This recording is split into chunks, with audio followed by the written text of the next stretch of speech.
Russ and Luke. It's the Big Pickle and the Big Kahuna. We are here for Fathers of the Future Experience 4. Hello and welcome to the only live interactive streaming video show on the planet. Now see, I'm looking up because I have my cheat sheet here, but it's slightly higher than it needs to be. Last week I had it to the side. So part of doing this show live is the raw authenticity of it. So I'm going to turn it to the side a little bit here. Hello and welcome to the only live. Let me do my dad voice. Hello. Hello, and welcome to the only live interactive streaming video show on the planet that discusses, debates, and delivers important tips and tools for dads. Congratulations, Russ. You have personally been selected to step up to the mic and deliver fresh, relevant content, tell stories, and share your own personal path to fatherhood. Want to learn more about the most important job a man will ever have? Need dinner table topics and fun, engaging events to do with your kids? On this show, we will learn together and grow as a community while holding each other accountable. So what are you waiting for? It's time to show the world what makes you a father of the future. Be honest, tell your friends, laugh, cry, and open your hearts so that we can all learn what it takes to be committed, engaged, and devoted to the children and women in our lives. My name is Luke KAYYEM, and I am a father of the future. Yeah, wow, that was great. That was a fantastic intro. I do think you need like a voiceover box to play it for you, though. I think I do too. That's the thing about going live is I am the music, I am the artwork, I am the producer, I am the executive, I am absolutely everything, which is great. I'm a one-man army. I'm joined here by my good friend and founder of Design Pickle, Russ Perry. Russ, you have 2 kids. Yep. 1 daughter and another daughter, ages and names we'll get to in a minute, but your wife is 10 and a half months pregnant. Tell us. It feels like it. Tell us who you are, what makes you a father of the future, how old your kids are, and ultimately, what is your goal as a dad? Well, man, so much there. Yeah, again, Russ Perry. Well, so I'm kind of doing a startup thing right now. I used to do agency work, working for brands and creative, and decided that wasn't for me. So I closed everything, kind of burned it all down last September, and started up with this funny guy right here, the Big Pickle, as we're calling him right now. We don't really have a name. And like you mentioned, I have 2 daughters, 10 and 3. I've been married. This is my 7th year of marriage. Celebrate that in February. And I have a new daughter coming down the pipeline next month in October. So that's the Do you have a male dog, or is your all the pets and animals and children and women all females? This guy, he's a guy. So this is what I got. Just them. That's it. The Design Pickle is the male chromosome around the house. Yeah, he helps swing things in a little bit of balance, because without him, it would just be an estrogen chaos kind of environment, and just things flying everywhere I don't even want to talk about. Yeah, so how do you have Russ time? Obviously, you have to make a lot of women happy in your house. Let's start by asking you, what do you do to take care of Russ? Because I had this conversation with somebody today. We hired a new staff member, and she asked me, what are my priorities? And I said, well, my family's first, my business is second, I'm third, and everything else is fourth. Yeah. So, I'm okay with third because I know how important it is to take care of the other people in my life. But how do you get some Russ time so that you're able to be creative and you're able to grow as a human and have some, self-preservation as a growing man with a ton of women around you? Well, so in the first take of this, we were talking about the blog that I did for about 3 months, optimizedad.com. So this was like tons of topics and conversation around this is how do you kind of do it all? How do you be an entrepreneur? How do you be a dad? How do you be a good dad? How do you be a good husband, significant other? All that. So we talked about all these hacks and life hacks. So for me, really getting down to the granular level, I just have to get up super freaking early, like really early, like 4:30. It's about blocking your time and protecting that time. So if for me, and I don't know what other people's schedules are like if I don't get up by 4:30, then I'm going to have no rest time, because by the time I get up, then it's going to be, we get kids getting up and then breakfast and getting to school and getting to work and, whatever else comes my way that early. And, forcing myself to get up. Now, on the flip side, I can be super old man. Like, it's almost my bedtime, it feels like right now, because it's, you get super drained at the end of the day. However, that's also another thing, is hacking your energy, having more energy to not necessarily sleep an unhealthy amount, but be, got to father the future here in the house. Not sleep, but just, make sure you have more energy and whatnot. Come on over here. We got Matt Blanton, father the future. So tell Matt he got bumped up 2 weeks, because my brother and my friend weren't able to get online. They're still using a wind-up system for internet. And just tonight. Yeah, so that's where the conversation gets deep. Yeah. But yeah, carving out time for yourself, time blocking is like the ultimate life hack that I've found. Literally, if you look at my calendar, from 5:30 a.m. until 10 at night, there's something scheduled. It's not perfect, but it allows me to create that space for me, but then also for everybody else too. It's not just about me. It's about being able to be present with my kids during that time and know, hey, I'm going to have an uninterrupted hour later in the night to work or to do whatever else. Yeah, so I talk about scheduling all the time, not only in the business of lifestyle, fitness, and nutrition, but just scheduling your own time. So as Russ devours one of his pickles, last 2 nights actually, I set a alarm for an alarm. So literally in my calendar, it said, get ready to go to bed at 8 p.m. At 8:30, it said, no, seriously, now it's time to get ready for bed. And at 9 o'clock, it said, go to, I'll put 2 letters in there that I probably shouldn't say, but go to bed now. And it reminded me of how important that sleep was, because these last couple weeks, I've been taking on a lot of new projects, obviously Blab being one of them, Fathers of the Future, something that's very important to me while still running my business. And I realized that I ran myself down the last couple weeks. So I went to bed on Monday and Tuesday nights at 8:30 p.m. So you talk about getting old and being a father of the future. Well, you know what? It's part of the lifestyle piece. Recovery and sleep is so important. Mm-hmm. So what other tricks or tips do you have for our viewers about organizing? And I'd love to hear a little bit more about your wife, who obviously is in the business of organization.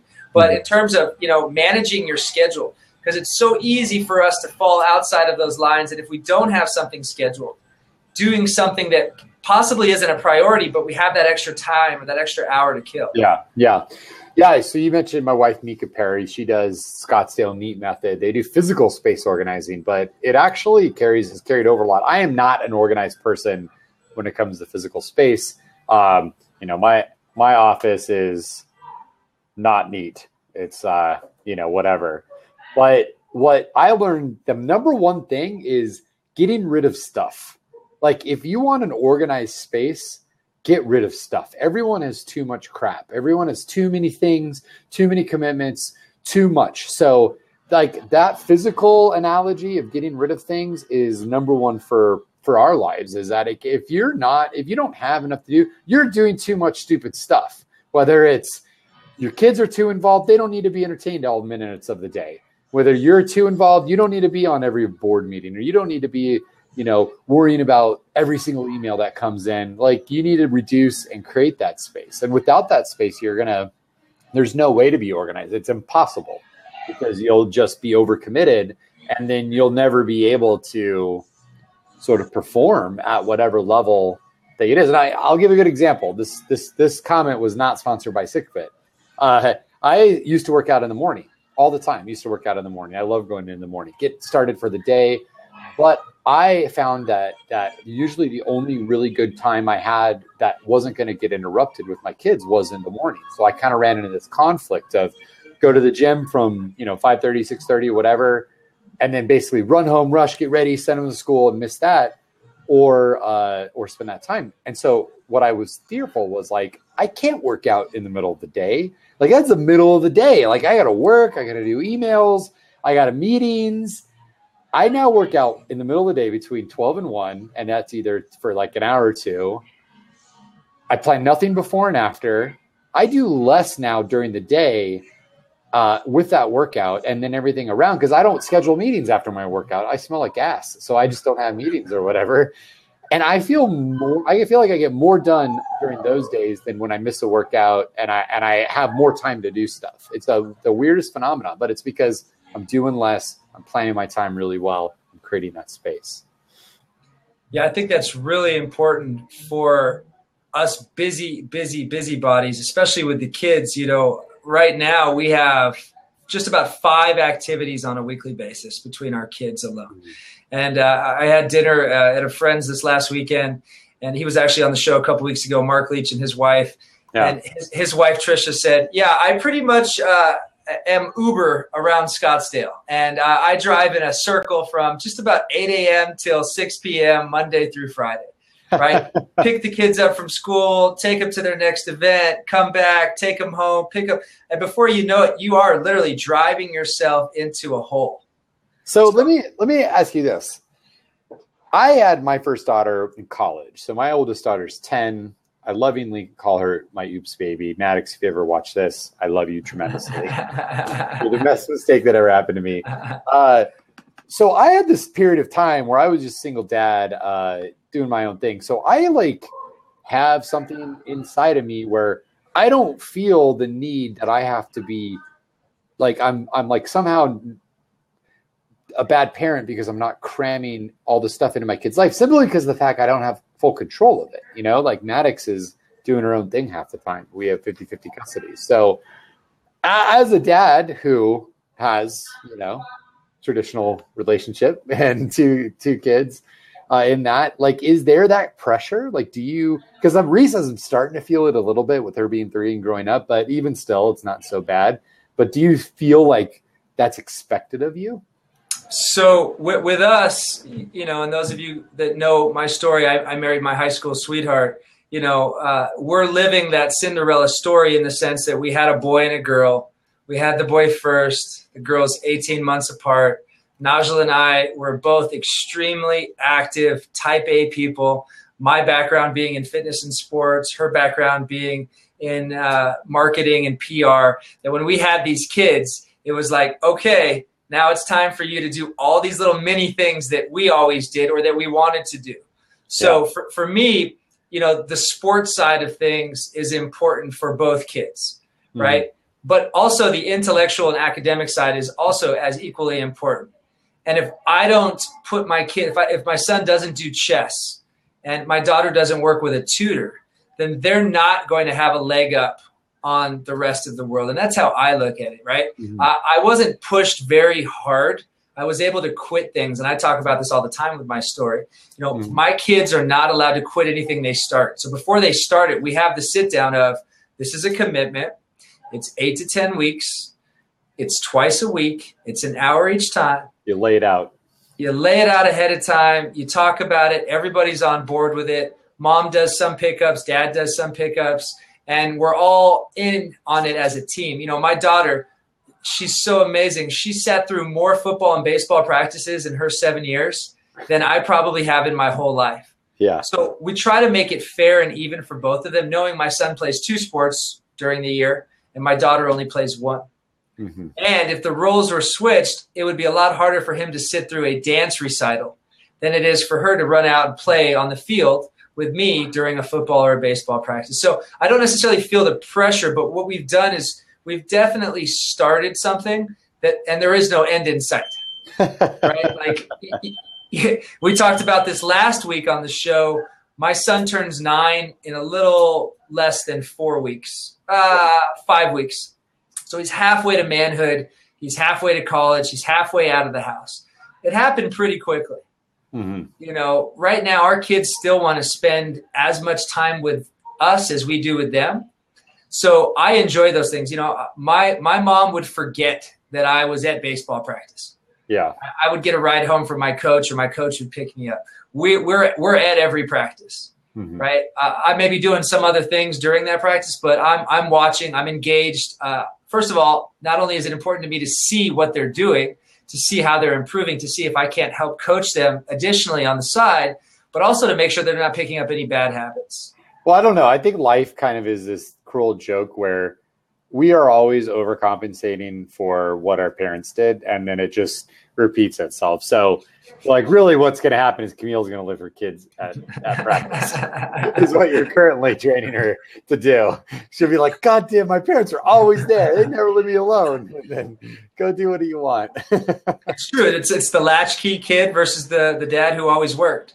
Yeah. Right. Yeah. You know, my mom was always home when I got home. So what did I want? I want a mom who wasn't there. Najla's mom was always at work, or her dad was always gone. So she wanted somebody who was always there. Of course, we're always going to, you know, kind of lean towards that.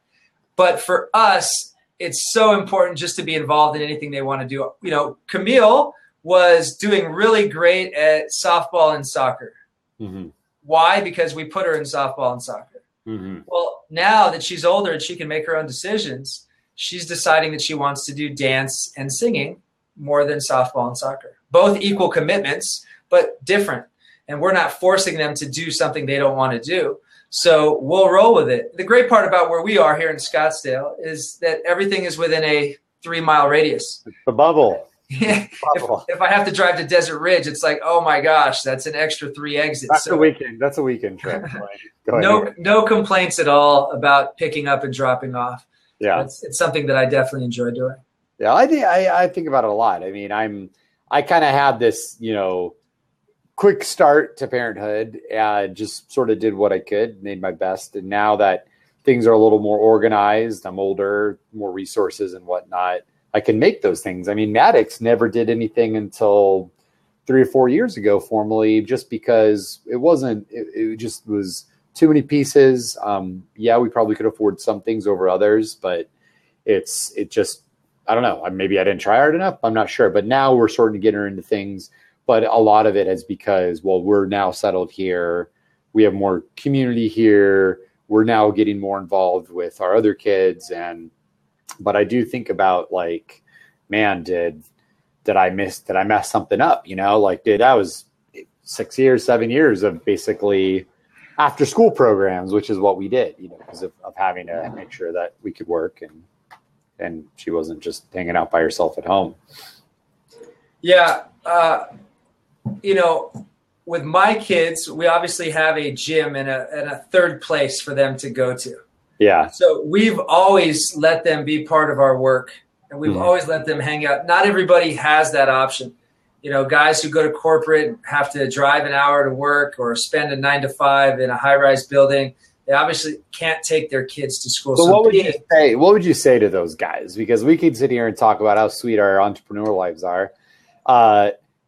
You know, we choose to design our lives. What would you say to that corporate guy who's stuck there but is desiring that space? I would ask them what's more important, the money that they're making or the time that they could possibly spend with their kids. Here's the deal. I have a client who, one of the wealthiest guys in the world, has the largest Corvette collection in the world. He literally worked from the time he was 16 as the car wash guy at his dealership that he ended up owning, to where he ended up owning multiple dealerships, to where he ended up being the guy who has the most expensive and first Corvette in the world. Mm-hmm. He literally missed the first 25 years of his daughter's life. Mm-hmm.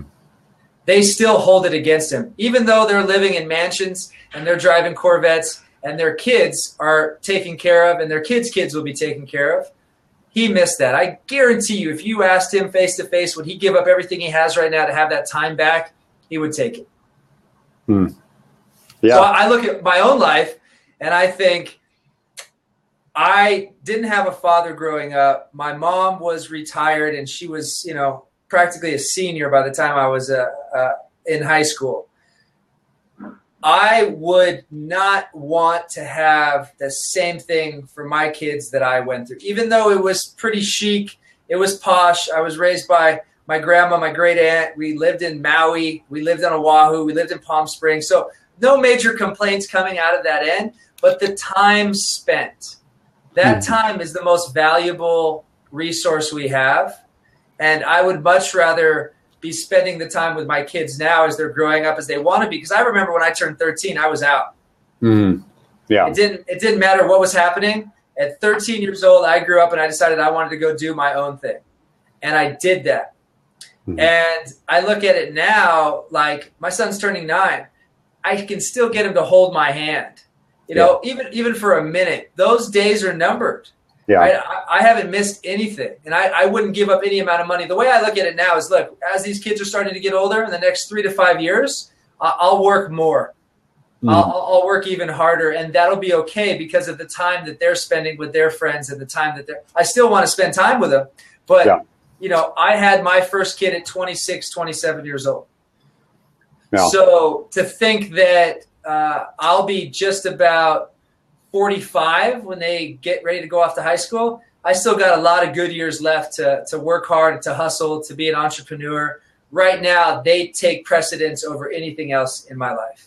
Well, I think back to the question I had, that to me is the largest differentiating value discrepancy between folks and dads nowadays is the dad who ultimately values his time and the dad who doesn't, because they make all these excuses, but really, like you said, that's the only thing you're going to run out of at the end of the day.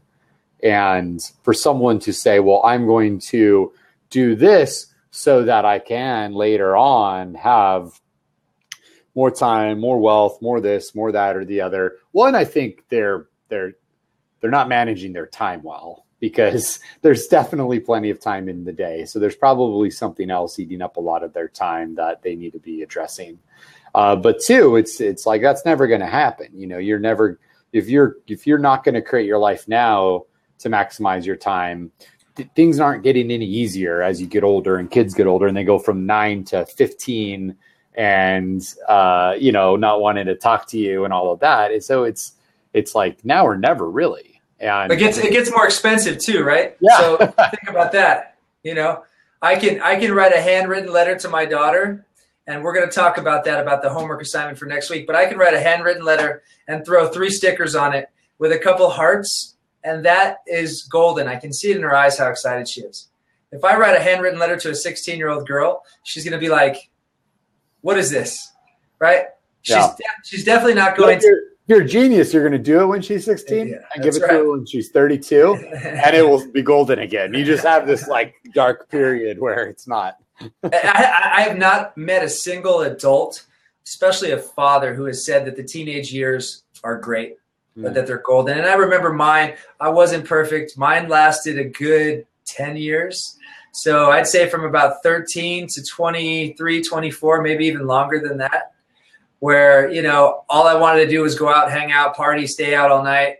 And what did I do? I missed valuable time with my loved ones. You know, to me now, that time is just so important, and it goes by so quick. Like I almost have a 9-year-old. I can imagine for you how much quicker that's gone. No. You know, Maddox is how old? 12? 10. No, she's only 10. About a year and a half older. 10. But she's a big girl, both mentally and physically, you know, and that's another scary part about being a dad.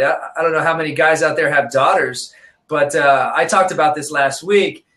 If you don't take the time to spend with your daughter and do the little things like hold their hand and tell them that you love them, somebody's waiting in line to take your job.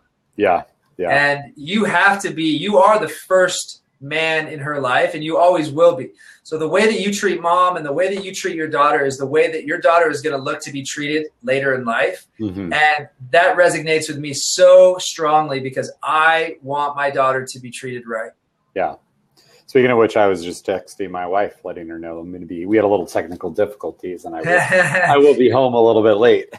So yeah, I have homework review duty tonight, which I don't think I'm going to be able to make.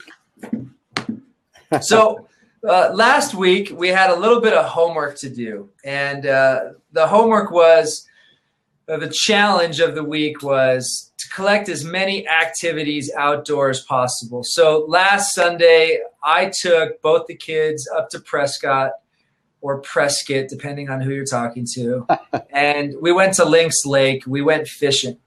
Fishing has become probably the #1 outdoor activity next to hiking or surfing or doing anything in the ocean that my kids and I absolutely love because it's the complete unplug. It's the complete nature. Next to camping, it doesn't get any stronger than going outdoors and fishing. Mm-hmm. I had a great time. It was a 90-minute drive. We didn't catch a thing. We didn't even see a fish. And it didn't matter. So what kind of activities, Russ, do you guys have in your pocket that really work well for the great outdoors or just being unplugged? So camping, absolutely. I'm a car camper, though. I have a buddy out in Flag who's like backpack guy. However, we did go up to the Payson, Mogollon Rim area in Arizona. And have you ever been to this trout fishing place where it is guaranteed you get a fish? It's like a hatchery, and you have a bamboo pole and you put it in and you pay by the inch. You like pay it whatever it is. And it's perfect for what the experience was, although incredibly manufactured, but very exciting. But yeah, that stuff is fantastic. I mean, we do that. For us, being able to, do a lot of things here when it's nicer, whether that's going outside at nighttime. Me and the girls love stars and clouds. We have a telescope, so we try to get that out, and we don't even have to go anywhere. We just go outside and do things and be present. Yeah, so we are somewhat controlled by the weather here in Phoenix and Arizona. Yeah. A lot more indoor activities than outdoor activities, but guess what? It's changing. We're about to be outside. We're definitely going to be doing a lot more running in our classes and in our training now that the weather is shifting. I love to get outside, and there's something I talked about called grounding. Mm-hmm. And I don't know if I have. I'm sure Matt Bland could speak on it extremely well. But getting grounded is getting back to the earth. It's actually called earthing, but it's a process called grounding. So going outdoors to grass or dirt and taking your shoes off and being able to be connected to the earth will actually help reset your inner clock, and it'll give you more energy. It'll give you more juice. It'll reset, just about everything in your body. So if you're feeling foggy or clogged, I love going to the park with the kids, taking the shoes off, and either kicking a soccer ball or just walking around. Well, yeah, I'll share another story. You're going to love this. Again, totally not a promotion for you guys. But I didn't realize this, but my daughter, Maddox especially, and of course all kids at a certain age are like this, loves being outside, love running around. And so I used to play this game with her. I used to do time race trials around the park. And really the strategy was, let's see how tired I can make her. And I would do it too. We'd time each other on the phones, and it would just be, all right, we're going to touch that, go down. It was like just these running obstacle courses. And so we still do it. And even today we'll be like doing something, and it's kind of like an inside thing between us where we'll just do it and do it 3 or 4 times, basically sprinting. Like I taught my daughter to sprint, and that's what we do. But that was just one isolated piece of a bonding moment around us or with us with physical exercise. And then we've got her signed up at SigFit. And I cannot tell you how many times she told me how much she loved working out and going to the gym with me. And never in a million years would I have connected that, because you think, most gyms, unless you're at a kid one, you're either by yourself or in some kind of class that's not kid friendly. But because of what your model is just kind of everybody's together, then you could bring your kid to any class and the coach is going to kind of be like, okay, you do this, they'll kind of improv. And I had no clue how much she loved that until this year. We have some school stuff on Thursday and she can't go because of the timing. And she cried when she found out she couldn't go, because that was like our thing, was to go to the gym. So we're trying to figure out schedules with her mom to get back to it. But I think a lot of guys, especially if you don't have a lot of time, do the gym stuff with your kids. That's like a no-brainer, which I had never thought of in 32 years. I always thought, okay, I have this time, I have this time, I have this time. It's all segmented out.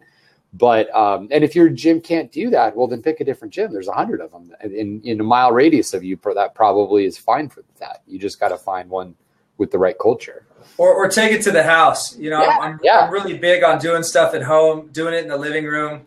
The excuses are made when you can't leave the house or you can't go. But if you have some one-on-one time, 10, 20, 30 minutes, it's time to take that exercise break. Yeah. And do it with your kids, because you create a whole new language with them.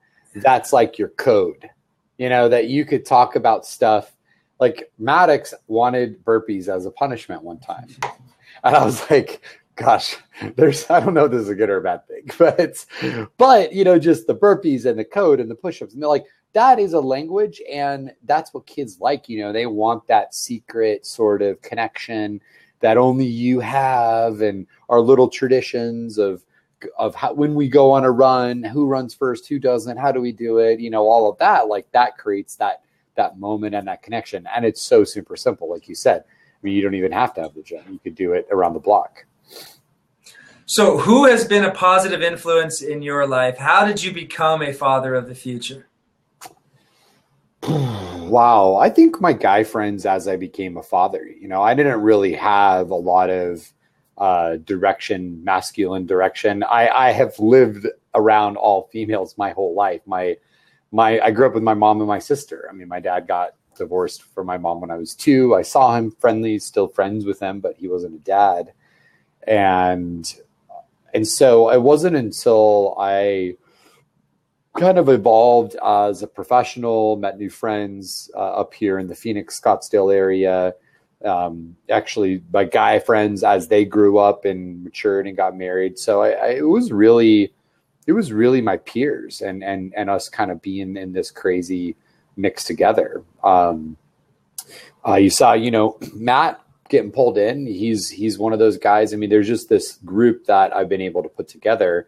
And I think what I like about it versus it being some figure, I love my grandfather. I've had amazing coaches. I've had, father type figures in my life, no doubt. But it's a group for you. It's a group. Yeah. It's a community and being in the mix there. And when I've had the darkest times, they've been there and they've stood by me. Even at times where I was like, man, I really messed up. I don't know. Are they still going to be by me and be there by my side? And absolutely they were. How do you fix mistakes? I'm a guy who, and I always talk about being Shrek, and for me, it's so important that last impression that I leave with my kids is not one of rage or anger. But every dad I've ever talked to goes through that phase where it's like, I'm fine. Boom. And you just absolutely lose it, even if it's for a second, and you yell or you get loud. Like, what ways do you have to control that? Because there's so many dads that have asked me, how do you control that alpha testosterone father? Like, your kids they've done the 20th thing of the day, and you just lose it. How do you control that? I probably, so because I've been so my balls have been chopped off by being around women all the time, I'm probably not the right person to ask that question. Because for me, I talk. I want to talk. I want to talk, and we're going to talk about it, and we're not done talking about it. And then when you think we're done, we're going to talk about it some more, and I'm going to bring it up tomorrow. So maybe that's a little bit like verbal torture for my kids, but that's how I do. And then, the snap does happen. I've been there. But it's like, it comes with such respect because it's so rarely used that it's extremely powerful. I mean, to my wife, to my kids, everyone knows, and it's twice a year, it's super limited. But even Mika, she said, I don't want to talk anymore. Like, no more talking. So it's just I use a different strategy. And I even that's not the best strategy. I'm working on my no being no, and it's just that there's no explaining, and I don't have to explain myself. But I do know that if my stress management preemptively would be my tip, if you will, about that. Like, I can handle whatever thrown at me as long as I'm not already almost at the edge.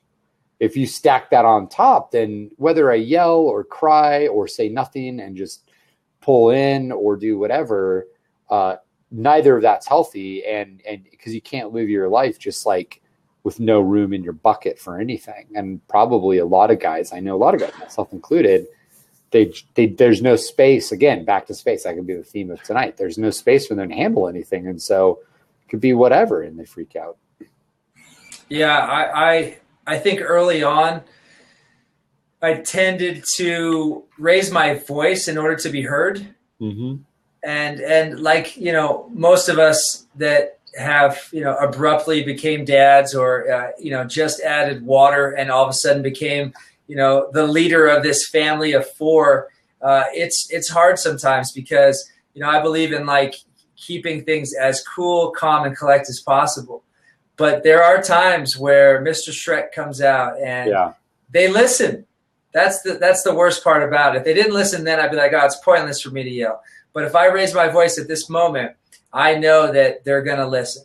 Well, and it's different strategies. Actually, now that you're just thinking that, I'm like, Reese, my 3-year-old, she pushes the limits way more than Maddox ever did. Maddox is much more, she's going to listen. She's going to be there. She's a different personality. So, so I have one still growing and one on the way. You may talk to me in 3 years and I'm just like cussing and yelling all the time. Who knows? Yeah, we had a cuss jar for a while. Mom's a corporate woman, and she learned to cuss by a few sailors and a few Navy SEALs along the way. So she definitely uses a few words that we don't want to repeat, but we did the cuss jar for a while, and that worked. The good news is the kids don't repeat it. Right? They know it's wrong. We do our burpees, and then we move on.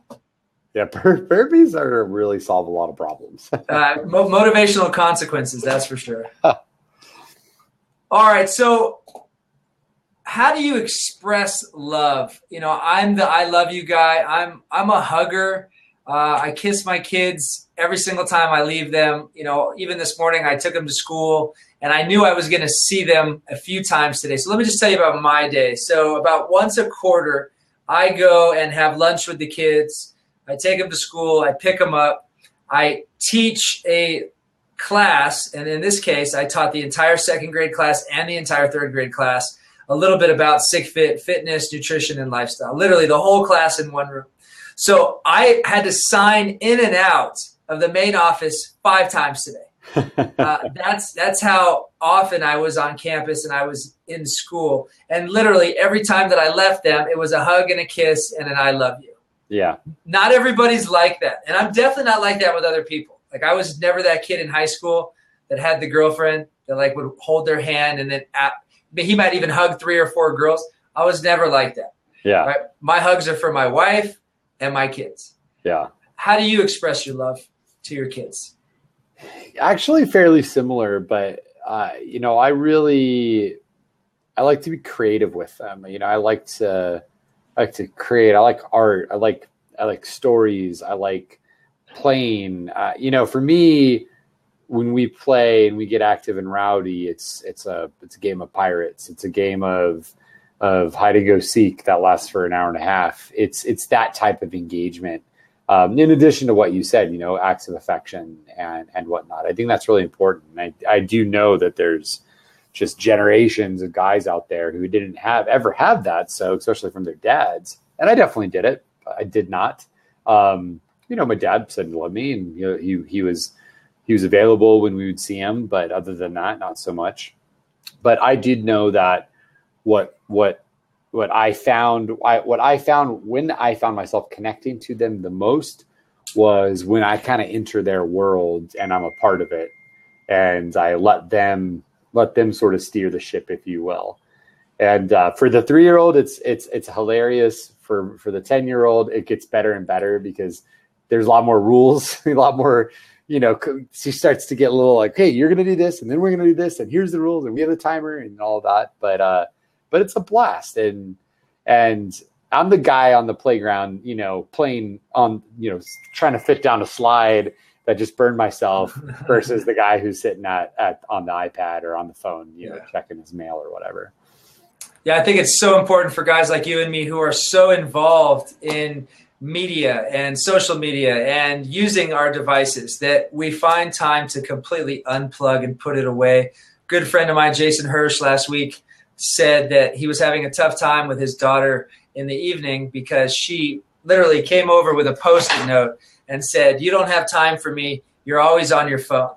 So we came up with a very creative way. I sent him to Pinspiration to create a little box with her name on it, and it's the cell phone box. Yeah. So when it's their time to be one-on-one and to show affection and to just pay attention to each other, he puts his cell phone or she puts his cell phone in the box, and that's their time to be together. No interruptions, no outside rings or noises, 100% guaranteed affection and love for that time. And it may not be long, but we got to do it. We have to unplug. And let me share my strategy for that. Here's a game plan that you could share with everybody. Is we can't outsmart our natural primordial instincts. And so when you have a phone that goes off or flashes or an iMessage or whatever, biologically it's a threat. And so you notice it, your heart rate changes, your biological chemistry changes, because it's no different than a flash of fur when you're a caveman and now you're on alert. So first step is turn off your phone from all notifications. And that works for a while. And so if you're not doing that, do that. The next step though, and like not just on vibrate, because you can hear vibrate, but like silent. But then people get a little bit freaked out because like, oh, what, I'm going to miss something.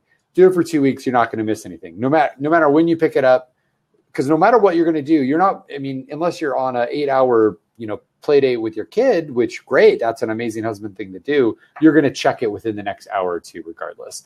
Then at that point, if you can't do that, turn it on airplane mode and have it on airplane mode, because what happens is we've created a reflex. And I don't know if your wife has the Instagram reflex. My wife has the Instagram reflex where I'm talking to her and all of a sudden she goes, I'm like, I'm talking to you. What are you doing? And she's like, I'm listening. I'm like, you're not listening. I'm talking to you. And so airplane mode prevents the Instagram reflex because you can't actually access data, and then the errors pop up and then you kind of get shooken out of your zombie mode that you're in. So, vibrate first. And then if that's not bad, airplane mode. And if none of that works, the box, putting it away in the other room, hiding it out of sight, out of mind, because then it's just not going to be within your zone. Because even if you see it over on the other side of the room, same deal. It's going to trigger that, oh, well, what about this? What about this? What about this? What about this? I hate the cell phone. I have to have it, but I honestly would have a pager or nothing if I could. Yeah, I totally agree. And to add one more thing to that, in 2010, we turned ringers off. So I remember this because I think I had the iPhone 3. And I think I got my first one in 2008. My son was born, so 9 would be the second one. 2010, my phone does not ring. Yeah. It does not ring at all. It does vibrate.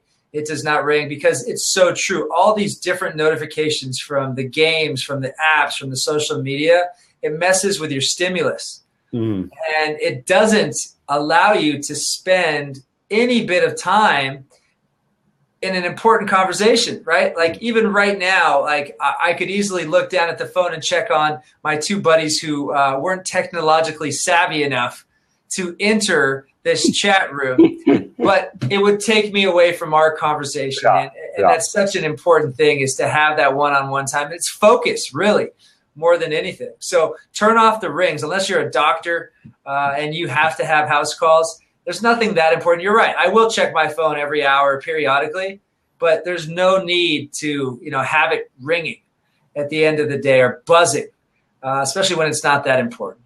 Yeah, absolutely. Yeah, I mean, and it sucks because we are like hardwired now after 10 years of that technological tap on the shoulder, and it's going to take some major deprogramming with a generation to know that, like, wait, you go to a restaurant and you don't play on an iPad with, Now, don't get me wrong. I have been the dad who's like, I am freaking giving the kid the iPad. Like, this sucks. Like, I just want to have a normal conversation. But at the same time, that's no different than, hey, we're going to watch a movie. Like, we don't have our kids watch movies all day long. That's a special thing that they get to do and have some form of entertainment. But there's going to be a generation that is like, they just are there connected with it. And that's the kind of stuff that freaks me out as a dad, is when, how am I going to be managing all of that when you have the implant in your brain that is the computer? Yeah. And handwritten letters. right? They're talking about taking that out of the curriculum, so they'll just learn to type. Well, I have a box of handwritten letters in the garage that I wrote my wife when we were 16, that my dad wrote my mom when she was 25, that my grandfather wrote my grandmother from across the seas. And those handwritten letters, you know, what are you going to do? Print out a text, right? Like, think about that. Like, those are the important things that tend to disappear with technology that, you know, we have to, as humans, continue and share those things with our kids, like picking up the phone and calling somebody versus sending a text or an email or a message. Like, I don't know if you saw what I did with Mike Arce on his birthday, but I'm not a fan of writing happy birthday on somebody's wall on Facebook. Right, so I didn't even know it was his birthday because I'm. So. It was a couple weeks ago. I'm a bad friend. Yeah, I'll text him now. Hey, who's your? All right, Russ. So last week's homework assignment was to come up with a few activities. I picked up a couple. You know, the hide and go seek. I'm definitely missing out on that. The outdoor hide and go seek. The kids love to do it. Hide and go seek. I mean, you can do hide and go seek anywhere. And get in trouble at the department store or something. I'm going to have to pick up my game on hide and go seek. This work's homework assignment is to write each of your children a letter talking about them at the age that they are now, writing a story, telling them something that they did, and sealing it and post-dating it for when they turn 18. Nice. So that's your homework assignment. You have 2 kids. You may even want to write a third one. Seal it in an envelope. Bring it back next week, and we can talk about what we wrote in that letter. I love it. All right, great. This is our moment for some shameless self-promotion. My shameless self-promotion is the Whole Life Challenge, 56 Days in the Cave. You can find it on sickfit.com. It will change your life. Everything from nutrition and fitness to hydration and lifestyle. Russ Perry, tell us about that pickle right behind you. Design Pickle, limited graphic design services, one flat rate starting at $195 a month. We'll design all that small stuff you don't want to do anymore or you don't want to pay a lot. So check us out. Probably something in Luke's office right now we've done, but yeah, that's it. Or if you just love pickles and want to be partners with a good pickle company, we're your team. Yeah, so unlimited graphic design, guys, a couple $100. It's been a game changer for us in our business with our brand, putting out constant posters, putting out different flyers all the time. We got to have updated, very smooth, very clean content to be able to deliver not only on social media, but for print. So here's a quick example of something we did a couple weeks ago with the vision board party. Russ Perry and Design Pickle took care of this. Russ, thank you very much for coming on the show. I'd love to thank the other guys who didn't make it, but they're not worth it. So Russ Perry, this was your show this week. You are a father of the future. Father of the future. All right. Design Pickle, thank you so much for coming on the show, and I'll see you in the gym tomorrow. All right. See you, Luke. Thanks.